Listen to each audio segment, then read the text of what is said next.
Todd joins us now. He's got a brand new article out. Here it is. First Blood, Anatomy of Border Crossers Chicago Terror Attack. I think he's doing about a 3-part series on this. Todd, welcome back to the broadcast. Thanks for being with us. Great to be here. Thank you. Well, tell me about this. First Blood, Anatomy of a Border Crosser Chicago Terror Attack. Now, is this the one where the guy shot the Jewish gentleman in the back? Yes, this is the same case. This Really? is the same case, just with far greater in-depth reporting and detail. I went to Chicago, knocked doors, staked out apartments, and interviewed the actual victim of this attack. You did? The Jewish gentleman? Yeah, it's the You first. interviewed the Jewish gentleman.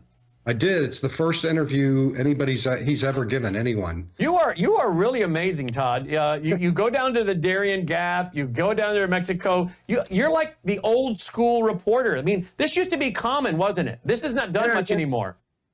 Yeah, I mean, I'm doing what the local media should have been doing all along on this case, and the international media. I am totally old school, not to show my age or anything. But, you know, I love it, though. This is what it should be. This is why we like you, and our audience loves you, by the way. Thank you. Well, yeah, that's what I did. I went down there and knocked doors and interviewed the rabbi of the synagogue that was supposed to be attacked and whose congregate was attacked, and interviewed the shooter's former roommates, found them, and did a lot of work on this one. And the result is this 3-part series that started to run at CIS.org right now on this case, which in my view is extremely significant nationally from a Homeland Security perspective, and also from a political perspective. We got a big deportation program coming up when Trump gets into office that's going to center in Chicago. That's going to be ground zero for this thing. Tom Homan says, I'm coming to Chicago on day 1 to start the deportations. Sorry, you don't like it. If you don't like me coming to Chicago, come and get me. But they're going to be doing deportations there in defiance of Brandon Johnson. Chicago's got a big immigrant problem. They've got tens of thousands that have come in from the border, sanctuary city, sanctuary jurisdiction, to take advantage of all the free stuff. And this Mauritanian terrorist who crossed the border with them conducted this attack.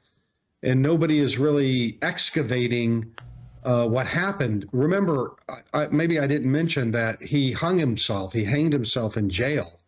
So there won't be a trial. And the reason I went down there is now that there won't be a trial, all these questions about the case will just simply fall by the wayside. And I didn't want that to happen, because I think that if we understand where he got the gun, how he radicalized, when he caught the jihad virus, what the Border Patrol did about it, what ICE did about it, where's the FBI on this case, where's all the material that you gathered in your investigation that could have come out in trial that we're not going to have. I'm not willing to let that all just go to waste, because we need that kind of information if we're going to be able to figure out how to catch the next border crossing terrorist in Chicago or wherever they are. What did we do wrong? We can't know any of that until we get the answers to all of these questions. And so I'm just going to shove it down everybody's throat. Good for you. Just say, pay attention to this. And if you don't, I don't care. I'm going to keep going. Good for you. And again, folks, now you know not only A, why we like interviewing him, B, we brought him to the Ozarks to be a keynote speaker, and C, why we've got him coming to the Mid-South on Saturday night, February 22nd with J.J. Carroll and Colonel Rob Maness live in studio. Actually, a theater with a live studio audience for, again, Vault members only. It's going to be a very interesting evening. Okay. I don't know that you've ever had the chance to meet Colonel Rob Maness or J.J. Carroll in person, have you? Not in person. I know JJ's interviewed me before on his podcast. Mm-hmm. Yep. All right, let's go to this bill. I sent this to you earlier today. I don't know if you had a chance to look at it, but Illinois House Bill 5164. Now, you'll notice that it's It's a partisan bill, and the status is engrossed on April 18th, 2024. Now the action. The action is today. Action today, January 6th, 2025. Placed on calendar order of concurrence, Senate amendments. Amends the Clerks of the Court Act, provides that filing fees for petition for change name, etc., blah, blah, blah. What is it really doing? Well, let's go and let's see, because I think I have an audio here by this gentleman telling us all about what this is going to do. Let's see what we got here, because he's got a video. Here we go. We should be able to track any change of name to evade something in their past or history. Here we're allowing that to be sealed. The state police is not getting involved in that or tracking that. That is sealed, and that is going to be an easy path or avenue for someone here illegally to just kind of wipe clean their past, albeit their past is from outside of Illinois. This is legislation that is very focused on removing the requirement for an individual to publicize their name in a newspaper. Let's talk about who those individuals are. Those individuals are adoptees. They're survivors of domestic and intimate partner violence, survivors of human trafficking, survivors of gender-based violence, transgender people, and refugees. Now, that's what they're telling you. But this other senator, he seems to say, I'm sorry, what this is going to allow is for people to change their name, and therefore you won't be able to find out who they are. So is Illinois about to let illegal invaders change their name so they can't be found and deported by Donald Trump's team? It certainly would not surprise me. Brandon Johnson and all of the, liberal elected leaders of the state and Chicago have already come out forcefully vowing that they are going to undermine and defeat Donald Trump's deportation program. They will let nobody be deported. They're not saying how that they plan to do that, but boy, what a coincidence that they come up with this, because if you have, 25,000 illegal immigrants who have removal orders on them from a court, and those are in the ICE filing system when Trump comes in, but then all of a sudden those people don't exist. They have new names living somewhere else. I think that would kind of put a fly in the ointment or something in the punch bowl, so to speak. So I don't know what the particulars are, or if they would be obliged to let ICE know their new names, but all they got to do is just not let the courts know their new. Why would they? It looks like that to me. And this is, of course, Illinois that passed a law last year, I believe it was, allowing illegals to become police officers and have a gun and a badge.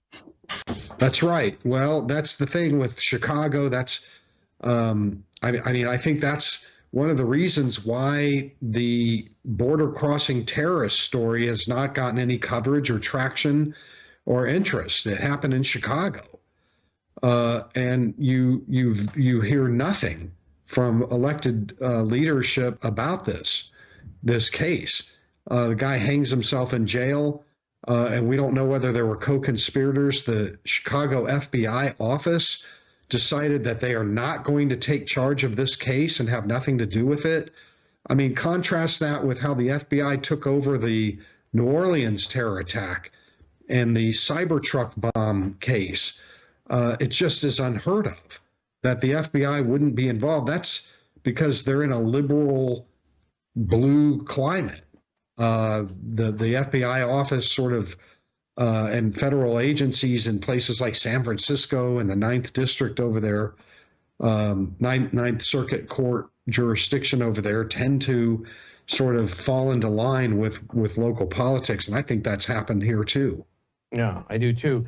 Let's go back to the video just to remind everybody. This is what happened to this Jewish gentleman. He was walking to synagogue on a Saturday, and finds himself getting shot in the back. And you have interviewed this gentleman. Here it is, folks. Watch this.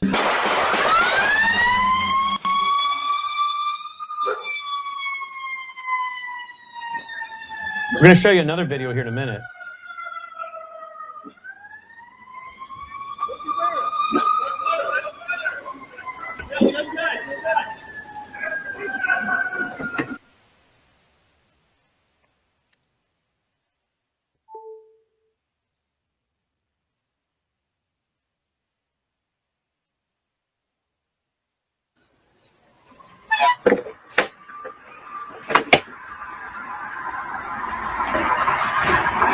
There's the gunman right there. All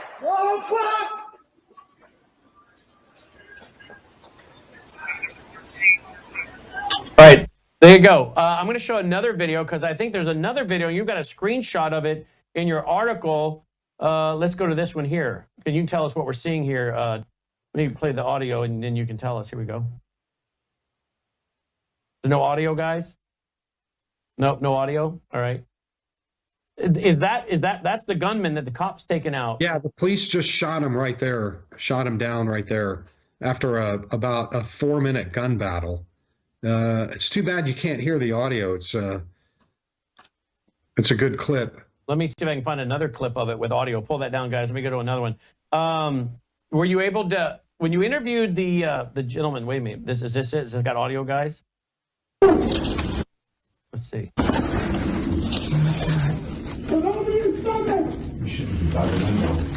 She get away from me. You said that. I heard like 50 gunshots. Why are they screaming still? He's still alive. They're yelling at him.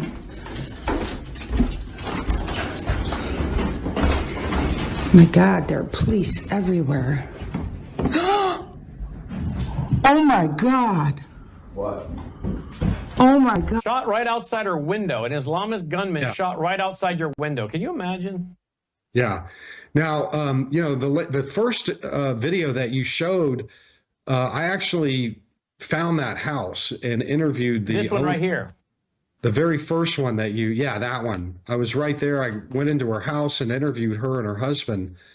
And they're flying an Israeli flag, are they not? Yeah, this is this whole neighborhood is Orthodox Jewish.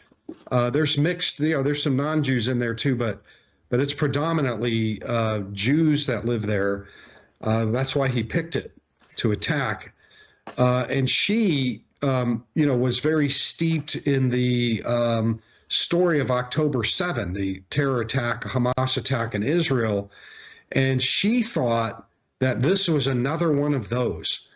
And she was home alone. I lay out her whole testimony in my piece today at CIS.org, where she believed that she didn't know if this was one gunman or 10, a whole squad or 100 of them that were going to just come into the homes of Jews and slaughter everybody inside, just like what happened. So she grabs a knife and her baby. She was home alone with the youngest of 4 children, and runs upstairs with the baby and is like wondering, well, what do I do?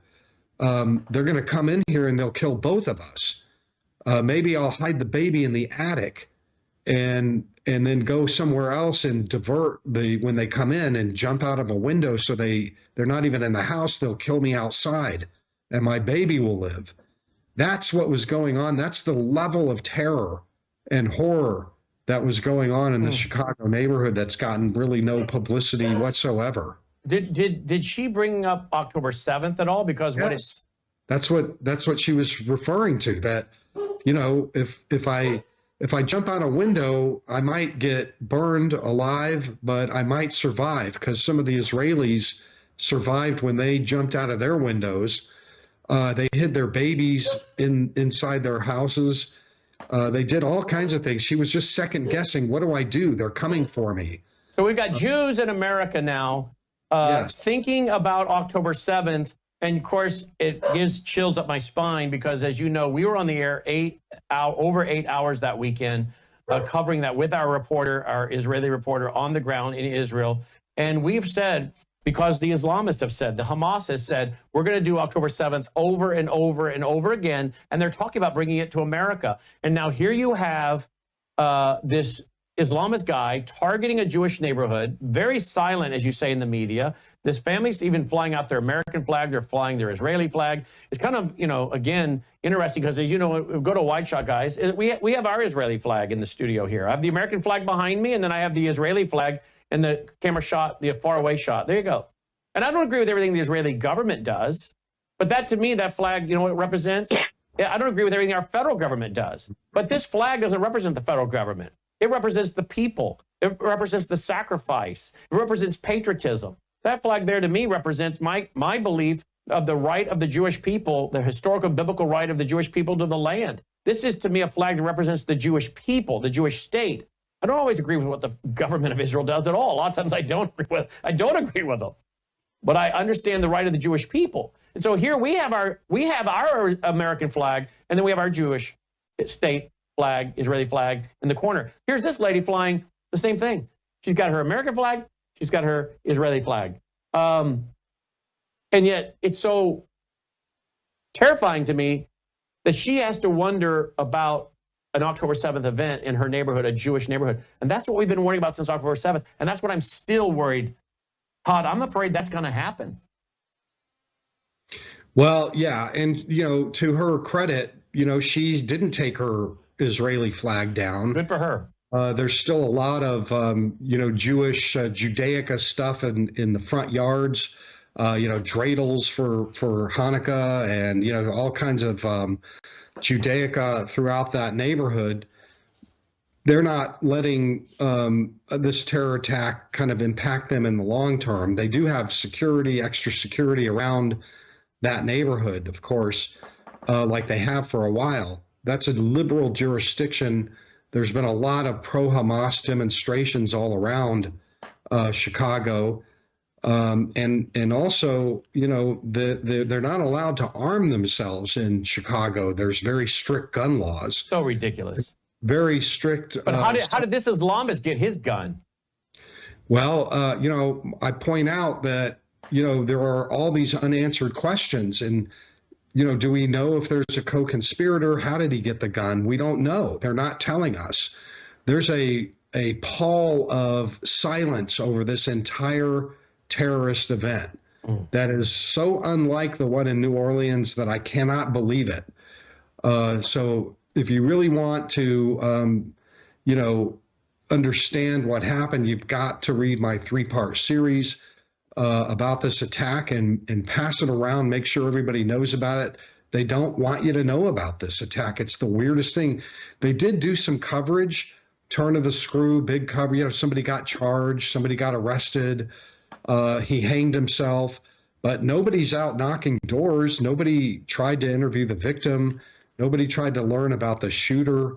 One thing about the shooters, after he hanged himself in jail, his body was turned over to the Mauritanian community of Chicago for prayer services and a burial that they publicly announced, and nobody went to it. None of the media went to it to meet his family. Apparently he has family in the Chicago area that nobody knew about, where you could find out about him, something about him, so that we can use that lesson to prevent the next terror attack from a border crossing illegal immigrant. They're all over the country. Special interest aliens, we've let in hundreds of thousands of them from Muslim majority countries. The vast majority of them are not terrorists. I'm not saying that, but there's going to be a percentage of them that are, or who are predisposed to being radicalized, that should never have been let in here. And what do we do about that? My third part is going to be answer the question of what do we do about this in the upcoming Trump administration. I'll have a bunch of solutions for how to fix this. Let's go to another video. Let's see, Caleb, if I found some audio in this video now. Nope, still no audio. Huh. But you say there is audio of this right here, yeah, huh? That police officer, just so you know, saved a lot of lives right there when he shot that guy and put him down. Because this guy was bent on a big body count. He was shooting at anybody and everything. And he was tactically aware in the way like maybe somebody who'd been trained in the military or something. He would retreat into people's backyards, reload, and move through back alleys, and then come out of nowhere and attack the police again. He shot at the original victim again as he was being loaded into an ambulance, firing on the paramedics, trying to get the guy before he could get put into the ambulance. He was that bent on it, he was trying to kill the guy while he was on the stretcher? Yes. Yes. He was popping in and out. This thing went on for like 20 minutes, this gun battle. And you interviewed this gentleman. How many times was he shot, this Jewish gentleman? He got shot once through the back, went through his shoulder, big bloody wound, but thankfully and miraculously, he lived. And the gunman came back a second time and fired 2 more rounds at him to finish the job and missed. Say a man was walking to that's my audio. Sorry. Let me see what Chicago's saying about this. Here, I think I just found something else. Let's see. Here we go. walking to synagogue this evening when he was shot. Then the gunman engaged with officers responding to the scene. Fox 32's Nate Rogers is in West Rogers Park with the latest. This was a brazen shooting in broad daylight. Police telling us the gunman even shot at paramedics with gunfire striking an ambulance. It's a community filled with Jewish Orthodox families. Residents we spoke to say it feels like a hate crime. The crime scene spanned multiple blocks. The 39-year-old victim was walking down the street when police say he was shot in the shoulder. Neighbors say he was going to his synagogue. Responding officers responded to the scene, and as they were on the scene, at about 9:55, the offender reemerged from an alley and fired shots at the officers and at the responding paramedics. Deputy Chief Kevin Bruno told reporters over the next 2.5 minutes, the gunman emerged from various locations, exchanging gunfire with police. The chaos kicked off in the 2600 block of Farwell at 9:30 a.m. However, it ended in the 6800 block of Washtenaw, with the gunman shot multiple times by police. First question, who and why? Neighbors did come out and help the victim. It's just great to see the community step in and offer assistance. You hear it on the news, crimes happening west, south. No, but it's actually coming to safe neighborhoods, which is a big shock. The crime scene remained taped off for more than 9 hours. The community is filled with small children playing outside. With election season underway and ongoing conflict in the Middle East, Frank Klein, who's lived in Rogers Park for 24 years, questions the shooter's motivation. That's not normal. That doesn't sound like a robbery. That sounds like targeting. But again, that's just suspicion. I guess we need more facts. Now, police not yet confirming if this was in fact a hate crime. We don't know the motivation just yet. We do know that the victim was released from the hospital. At last check, the gunman was listed in critical condition at St. Francis Hospital. A gun was recovered at the scene. No officers were injured. Area 3 detectives continue to investigate this crime in Rogers Park. Nate Rogers, Fox 32 Chicago. I went all the way through that because I was listening for one word: Islam. Never heard it. It took him a long time to mention who this guy was, or the fact that he illegally crossed the southern border. That's why he was even here to do that. They just didn't want to talk about it. They didn't. The media, nobody wanted to say that. The guy was a border-crossing Muslim terrorist. Of course not. Now, ultimately, the Jewish community, they got upset with the powers that be, because for a long time they didn't even mention that the victims was Jewish, or that the other victims that he was trying to kill were Jewish. He was going to slaughter them in the synagogue. It took days before they would even mention that the victim was Jewish, and they were calling for hate crimes and all the rest, and they finally were shamed into filing a hate crime charge, but also, very significantly to me, a terrorism charge under the Illinois state statute, anti-terrorism statute, which makes this the first charged terrorism case of a border-crossing Muslim in the United States. We've been warning about this for years, and more recently, the FBI and the U.S. intelligence community in like the last couple of years have been like amping up their warnings about this exact kind of thing, saying we are like in unprecedented danger zone right now because of the people that have come over the border and the amounts, the volumes that they've come over the border. We don't know who they are, and something bad is going to happen. And so far, this happened. One guy got wounded, and a bunch of cops got, fired on, and miraculously, nobody was killed. He was wounded, but what about the next one? Exactly. How there not be another one? Of course, there's going to be another one. They warned of it. It's happened now. So to you naysayers, stop saying that this is a fake threat. It happened. It's done. It's on the books. And you can read about it at CIS.org, CIS.org. And you can follow Todd Bensman at toddbensman.com, toddbensman.com, or on X, Bensman at Bensman Todd. At Bensman Todd is his X account, at Bensman Todd. Of course, you'll find all of it at toddbensman.com and the article at CIS.org. Wow. All right, looking forward to having you with us in February 22nd, Saturday night, live streaming event for Vault members only, worldyoutube.com/vault. By then, do you think by February 22nd, we'll already see Tom Homan rounding up illegal invaders and moving them out by then? I think so. And they'll be doing it in Chicago to start with. But it's going to be happening all over the place. So we'll see what happens. So we'll have plenty to talk about on February 22nd. Yes. Yeah, we'll know a lot. We'll know a lot. Yeah, absolutely. Todd, be safe, my friend. I can't believe you went to the Jewish gentleman's house. You talked to the other folks. You got there on the street, knocked on doors. Absolutely amazing. I mean, nobody else was going to do it. No, well, you did. No, there wasn't going to be a trial. The guy hanged himself. No trial. By the way, I'll be reporting in tomorrow's piece that the FBI Chicago told me that they have closed the case, and that's all they'll tell me.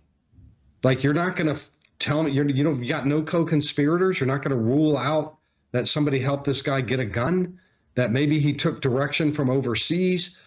What are you going to tell us? That this was a test? That this was a test to see how the neighborhood respond? How long it would take the police to get there? How do we know this was not a test? We don't, because they're not talking about it. That's the problem. And by the way, the victim, who wishes to remain anonymous still because he doesn't want to be retargeted, I don't blame him, and his wife, a lovely couple, 4 children, they are very curious about whether there are other conspirators out there plotting to come in next.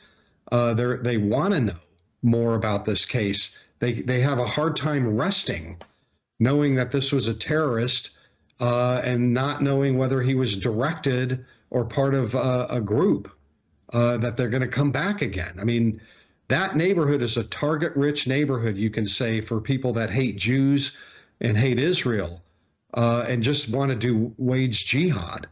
So, I've got him quoted in the piece running tomorrow. CIS.org, 3-part series, all found at CIS.org, CIS.org. All right, as always, Todd, we appreciate you. Thank you so much. Thank you. I appreciate it.